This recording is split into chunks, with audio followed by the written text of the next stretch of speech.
Changes are on the way for gun sales at Walmart. This follows 2 deadly shootings last month at Walmart locations. We will tell you how it will impact your next shopping trip. Smoky skies in August seem to become the norm, at least over the past few years. We will tell you why we were pleasantly surprised with better air quality this summer.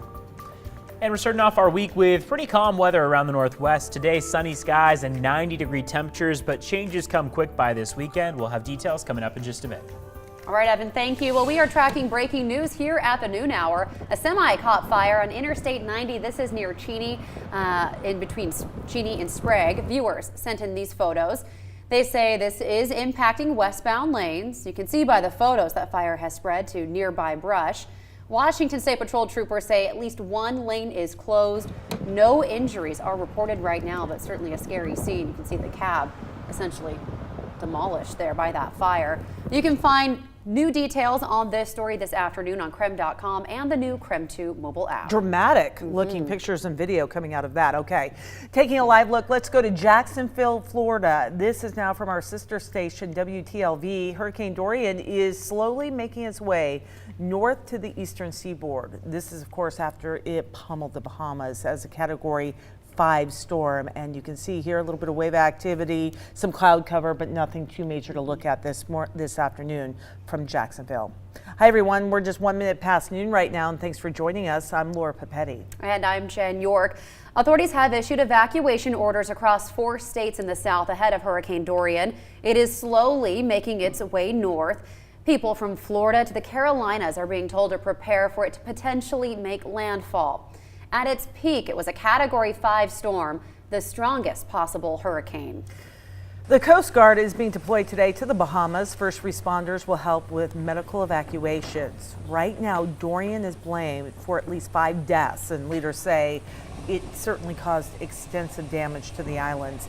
They say 1 airport was actually under 6 feet of water. The Red Cross has authorized $500,000 for what is an unfolding humanitarian crisis. And of course, again, that is just the beginning of what we will likely see. So we want to bring in Evan Narani now. Evan, the hurricane did seem to lose some steam this morning, but where are we at right now? So it seems like we're still going to see some storm surge and plenty of wind up across areas like Florida, Georgia, the Carolinas. The good news is that it doesn't look like the eye of this hurricane is going to be headed over the U.S. mainland. But of course, still plenty of damage over the Bahamas, the northern Bahamas especially. We're finally starting to see some movement on Dorian as we speak. So we'll head over to the wall, talk about what we have right now. You can see it is a Category 2 hurricane. This is better than what we saw yesterday as a Category 5, but it's still plenty to worry about as storm surge and wind are expected to be the major issues up along the coast of Florida, Georgia, and the Carolinas. Sustained winds right now are at 110-mile-an-hour winds, gusts 125. But the thing was, earlier this morning, about 8 hours ago, this whole low pressure cyclone system was stationary. It was not moving. It had plenty of wind with it, but it wasn't moving in any direction. Now it's beginning to move northwest at 5 miles an hour. Previously, the issue was these 2 high pressure systems were in place. They were blocking its movement from moving anywhere north. Now it's slowly starting to pick up a little bit of steam as it moves up north, but notice its trajectory goes all the way along the coast. Doesn't seem to make actual landfall at the eye. So that means that Florida, Georgia, South Carolina, North Carolina, all expecting plenty of issues related to storm surge and wind, but it looks like the toughest part of this hurricane, the eye of it, won't be making landfall. That's good news. Now, here what we have locally is the complete opposite of the problem. We've got dry skies all around us, sunny skies, warm temperatures. Everything here locally is looking great, and we know plenty of kids went off to their first day of school today over around North Idaho, and so for the first day of school, the forecast shows the temperatures are going to keep warming up. A high of about 88 degrees over the coming hour or two. We'll cool down from there. Keep in mind, overnight lows are still in about mid 50s or so, upper 50s, then low 60s. And we do have a marginal risk of some thunderstorms in everywhere highlighted on your screen. Basically what that means is toward this evening and tomorrow morning, we've got about a 10 to 20% chance of some thunderstorms developing.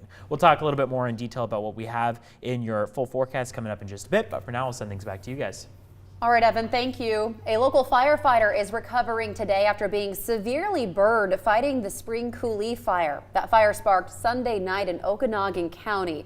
Authorities say he suffered second and third degree burns on more than half of his body. Crews airlifted him to Harborview Medical Center in Seattle. Authorities say he is currently in a medically induced coma. Doctors say they are preparing to do skin grafts. Meanwhile, the fire is contained. It burned about 150 acres near Omak. Crews are still investigating the cause.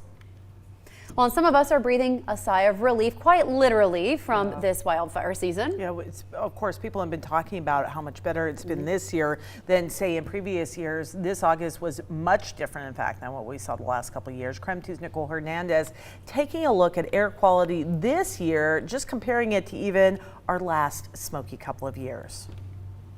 This year, Spokane has had a lot less smoky days. But why? Well, a combination of things have to happen for smoke to be in our air. Everything from wind direction to the amount of fires locally and the amount of fires in our bigger region. So far this summer, Spokane has only seen 2 days that didn't meet federal health standards because of wildfire smoke. And both of those days were only unhealthy for some groups. That is a huge difference compared to the last 2 wildfire seasons. In 2018, we had 13 of those days, and in 2017, we had 16 of them. And if you look at some of those days, some of them even reached into the very unhealthy range, something we haven't seen this year at all. So why? Well, first, Spokane has seen a lot less thunderstorm warnings this summer, meaning less lightning to spark the local fires. Plus, the winds have been coming from the southwest recently instead of from the north like they normally do. Also, the National Weather Service told us that less heat and rain at the right times meant less fires overall. So you combine all of those factors and you just get less smoke in the air. Nicole Hernandez, KREM 2 News. All right, Nicole, thank you. New at noon, Walmart leaders announced changes today to gun sales. This is in light of 2 deadly shootings last month at Walmart locations. So leaders are also asking customers to no longer openly carry firearms in stores, even where open carry is permitted.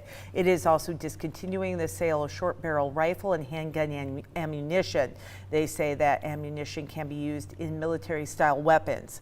Leaders say the chain will also discontinue handgun sales in Alaska. Apparently that is the last date where they were sold at the stores. The company previously stopped selling handguns and military style rifles, raised the purchase age to 21, in addition to more extensive background checks. So the chain will continue to sell firearms, but it will be focused on the needs of hunting and sport shooting. The CEO also encouraged lawmakers to strengthen background checks at the national level and to remove weapons from those deemed a threat. It is 7 minutes past noon right now, certainly coming off the long holiday weekend, and with that comes changes to your forecast. We're talking about that coming up. You're watching KREM 2 News at noon.